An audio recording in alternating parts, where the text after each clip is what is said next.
Bonjour Liliane, peux-tu te présenter? Je suis Liliane Debèche, je suis issue du secteur aérien et je suis élue à la commission exécutive de la FGTE. CFDT.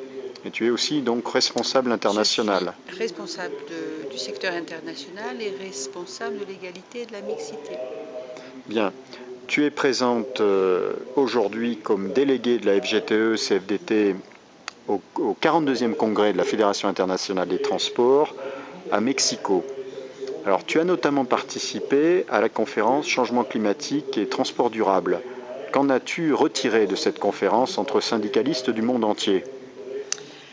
Eh bien, j'étais intéressée de voir que finalement la FGTE précurseur là-dessus et que pour bien des sujets, on a réussi à la FGTE à dépasser même ce qui a été dit ici et on est vraiment en avance. Ce qui m'a choqué un petit peu, c'est certaines positions qui disent, certains syndicats qui disaient par exemple, nous sommes des syndicalistes, c'est pas notre problème, le développement durable, notre problème c'est l'emploi, donc voilà, ça c'est notamment la position américaine, je trouve. Certains Américains, pas tous, je trouvais ça un petit peu limite, quoi. Un petit peu limite, et puis bon, heureusement ils n'ont pas été soutenus, la plupart du panel présent a rejeté cette affirmation. Et ensuite, tu as participé à la conférence des femmes. Alors, en quoi consiste, en fin de compte, une conférence dans le milieu syndical pour les femmes et pourquoi l'existence d'une telle conférence? Parce que c'est pas naturel qu'il y ait des femmes à poste à responsabilité et que quand même les femmes, c'est 52% de la population, mais c'est pas 52% des dirigeants ni même des militants syndicaux. Donc on est obligé de se réunir, d'essayer pour certains pays de faire venir des femmes. C'est assez difficile, pour d'autres pays c'est plus naturel. Bon, les États-Unis, le nord de l'Europe, l'Europe en général, c'est un peu plus naturel. Mais on constate qu'on a le même problème partout, c'est-à-dire le plafond de verre. Ou alors les Anglais qui appellent ça le plancher collant, c'est pareil, c'est-à-dire que sans quota, sans mesures spécifiques, les femmes n'atteignent pas les hauts niveaux de responsabilité, ou alors très peu. Et cela y compris dans le milieu syndical? Comme dans le milieu politique, à même niveau. Bien.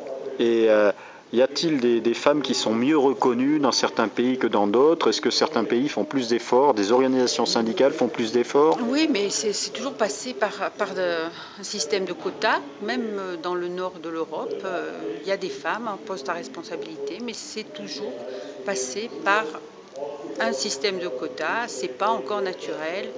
Ça vient un petit peu parce que les femmes qui sont depuis assez longtemps en poste à responsabilité au nom des femmes ont prouvé leur valeur et puis arrivent à être élues naturellement, comme si elles étaient un homme.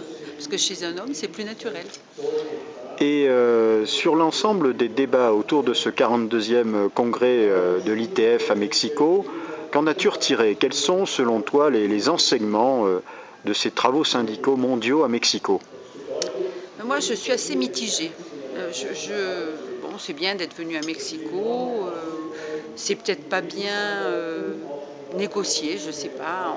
Enfin, j'ai trouvé. Sur l'organisation technique, par exemple. Je parle d'abord l'organisation technique. Par exemple, les hôtels sont très chers. Je pense que c'est. Je voudrais pas dire des bêtises, mais je trouve que on aurait pu faire mieux. Voilà, on n'a peut-être pas trouvé la bonne agence de voyage suffisamment intéressante. Voilà. Et au niveau politique, ce 42e congrès, je l'ai trouvé un peu confus. J'ai bien aimé certaines conférences qui ont été intéressantes. Par exemple, on a eu la section aviation civile. Il y a eu un chercheur australien qui est venu, qui a fait part de ses travaux. On a pu faire des comparatifs. C'était assez innovant. C'était assez vivant, on a pu parler, c'était pas mal du tout. Sur les conférences, par exemple la conférence des femmes, il y a eu beaucoup de témoignages de femmes de pays en voie de développement qui nous ont émus, je dirais aussi. De la conférence des femmes, d'abord j'ai apprécié la présence de tous les hommes FGTE de la délégation. C'était important pour nous et ça a été remarqué d'ailleurs. Hein. Les autres ont souvent parti faire du tourisme et ça c'est quand même assez inacceptable. Donc tu considères que la FGTE-CFDT est aussi quand même précurseur quelque part par cette unité. Je dis que c'était très bien. Et sur les autres questions politiques, alors on parle un petit peu de changement de leadership. Alors le secrétaire général a été réélu seul candidat par acclamation, mais il semblerait que certaines délégations sont plus importantes que d'autres. Quelle est cette ambiance? Tu as parlé de congrès un peu confus. Oui, mais moi d'abord quelque chose me gêne un petit peu dans ces congrès, c'était le cas à Durban, une prépondérance britannique, enfin anglophone je dirais. Un syndicat australien de marins qui vient et qui a 3 délégués à 69 observateurs. Je trouve ça un petit peu bizarre, d'autant plus que le président, la candidature à la présidence d'ITF, c'est aussi un marin issu de ce syndicat. Donc ça fait lobby, ça fait disproportionné par rapport à l'autre candidat, le candidat européen, qui n'a pas de lobby derrière et qui n'a pas ramené toute sa troupe. Donc en clair, un syndicat, le syndicat des marins australiens, le MUA, a 3 délégués, ce qui représente à peu près 20 000, peut-être 20 000 affiliés, 20 000 syndiqués dans ce syndicat, 20-25 000. Et donc à 69 observateurs, c'est la plus grosse délégation pour un seul syndicat. C'est cela que tu... C'est ce que je trouve disproportionné. Alors peut-être qu'il faudrait revoir les règles sur le nombre raisonnable, parce que c'est comme ça qu'on le dit, raisonnable d'observateurs. C'est pas raisonnable. À ce niveau-là, c'est pas raisonnable.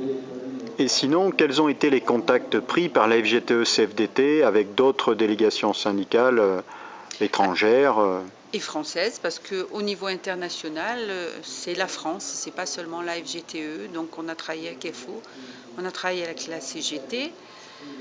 C'était les seuls représentés de toute façon et ça se passe bien au niveau international. On met de côté nos griefs franco-français et puis on travaille ensemble. Donc on a, par exemple, au niveau de l'exécutif, proposé Noël Olivier comme candidate au comité exécutif. Qui est une candidate de FO.